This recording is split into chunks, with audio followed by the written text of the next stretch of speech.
ঢাকায় ধামরাইয়ে শিশুর গলায় অস্ত্র ধরে হত্যার ভয় দেখিয়ে মাকে ধর্ষণের অভিযোগ পাওয়া গেছে।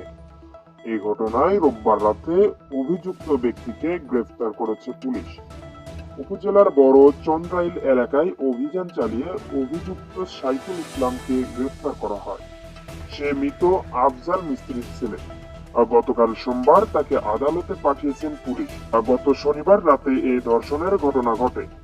ভুক্তভোগীর বরাত দিয়ে ধামরাই থানার এসআই আব্দুর রহমান বলেন, এক ব্যক্তি একটি বাড়িতে ভাড়া থেকে আশুলিয়ায় পোশাক কারখানায় চাকরি করেন।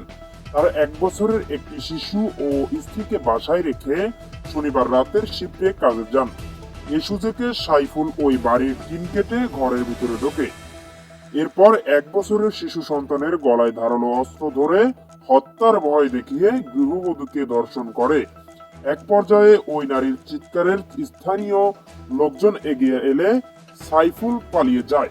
পরদিন গৃহবধূর স্বামী ধামরাই থানায় অভিযোগ দিলে রোববার রাতে পুলিশ সাইফুলকে গ্রেফতার করে।